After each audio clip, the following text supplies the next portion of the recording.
Okay, Assalamualaikum. Hai, Sis Atika. Okay, untuk yang semalam berkenaan dengan request payslip tu, okay. So far kami boleh ambil yang MPR lah macam yang kami cakap sesuai untuk Sis punya request untuk kita linkkan dengan kredit SP, Perkeso dengan EIS lah. Okay.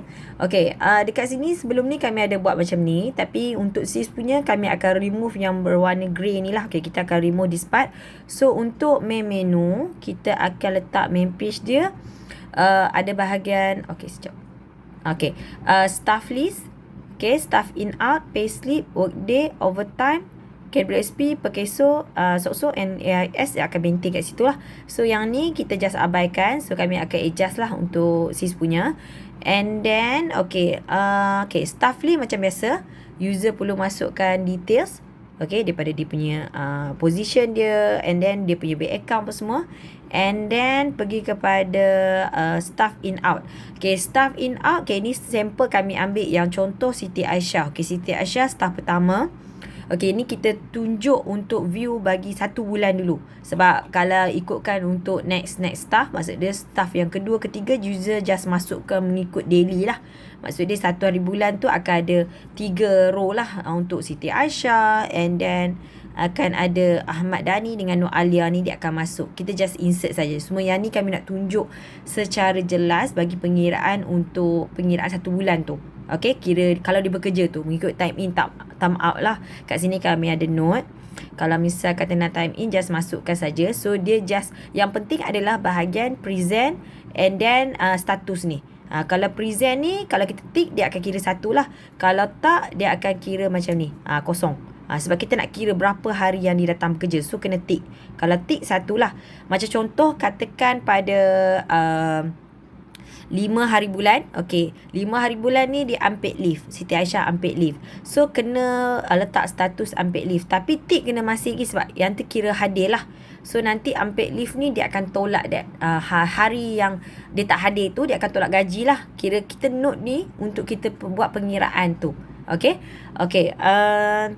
And then katakan yang ni hari yang dia datang bekerja dalam sebulan untuk Januari. So Januari kalau ikutkan tolak 4 hari bekerja. Contoh kalau kena nampak kat sini setiap hari Senin, hari Ahad contoh dia cuti kan. Okay, 4 dia tak datang. Kat sini kita tengok 11 dia tak datang. And then 18 dia tak datang. Sebab kalau cuti tak perlu key in, sebab cuti rest day lah. And then the last one 25. So total 27 hari lah dalam 1 bulan. Okay, and then dekat bahagian workday dia akan kira, okay, this one user masukkan dan mengikut bulan tersebut. Staff ID siapa.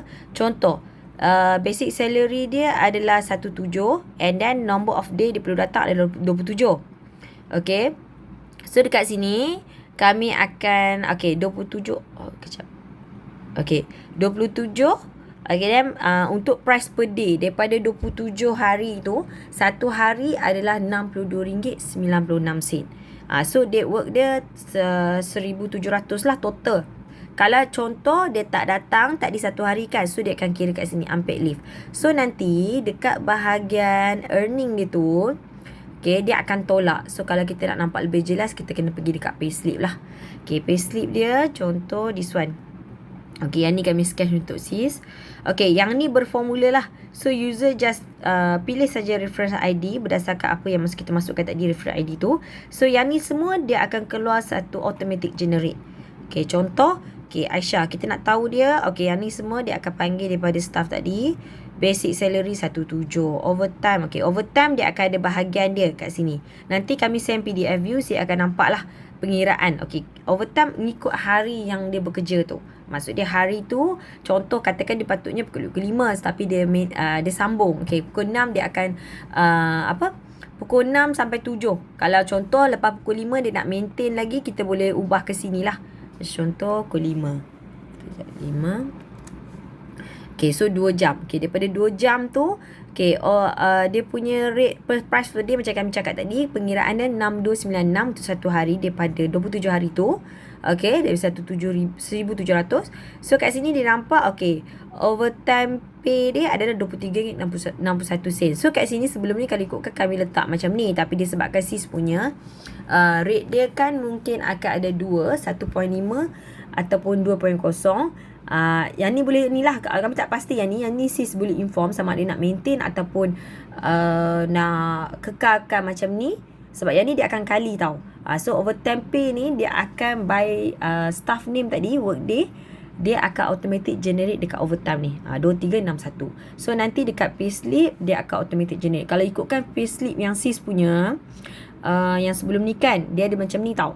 So yang ni kami cuba nak buat, cuma ambil masa sikit untuk kami cash bahagi overtime saja. Sebab sebelum ni kami buat dia akan automatic generate macam ni, berapa overtime untuk that person, maksud dia that staff berapa. Contoh Siti Aisyah, okay, total dia buat OT selama 2 jam tadi 2361. Okay, kalau ada hari lain dalam bulan Januari tu, just masukkan date bila, time bila. So nanti dia akan total up, dia akan sum secara total. So nanti dekat payslip dia akan automatic generate berapa overtime dia secara overall lah.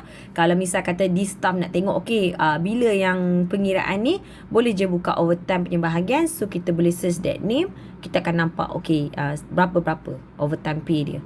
So kalau nanti bila dah key in, so kita akan nampak lah. So far yang ni kami nak tunjuk flow of this cash dulu dekat sis. Okay, and then payslip kira yang macam sis request lah, semua ni automatic generate, termasuk dengan unpaid leave. Unpaid leave dia akan tolak lah. So 1,007, okay, 2361 allowance kalau ada just masukkan dekat workday, nanti yang ni akan automatic. 6296 dia tolak, so dia akan dapat reduction. Dia akan kira automatic generate daripada KWSP, SOCSO, and then SIP, EIS lah. So yang ni dia akan automatic generate dekat bahagian workday tu. Kita tunjuk kat sini, this one. Okay, this one kira by staff punya bahagian deduction. Yang ni pula adalah by company deduction. Kalau company macam yang sis request kan, sis nak masukkan dalam payslip. So yang ni automatic generate juga. So kita akan dapat. Kalau yang bawah ni, kalau ikutkan kat sini kami tak pasti kenapa sis letak 26. Yang ni boleh ubah je, tak ada masalah. Tapi kat sini pun user kena ubah lah, macam yang kami inform sebelum ni. Yang bahagian ni kan macam kita punya something like remark lah. Remark untuk mungkin untuk that staff dia nak tengok macam mana pengiraan berlaku. User boleh tunjuk kat sini. That edit saja. Kira kalau contoh sepatutnya 27 kan, kalau ikutkan yang lama 26, so kalau kita 27 6296 lah. Kat sini pun kena kat sini kena ubah lah 27 kan, kalau ikutkan ikut pada bulan tersebut lah. So nanti kira payslip ni user boleh adjust saja mengikut bulan yang kita keluarkan. Macam contoh this one Januari, kalau ubah pada Februari, yang ni ubahlah. Ubah yang ni, ubah yang ni. Yang ni pun sama, kena ubah yang ni dengan yang ni. Yang ni user boleh directly adjust dekat sini. Tapi kena pastikan still kekal dia punya formula kat situ. Sebab yang ni saya ubah, yang ni tak perlu sebab yang ni automatic generate. Okay. And then bahagian lain semua sis boleh tengok PDF view sekejap lagi kami hantar dekat sis.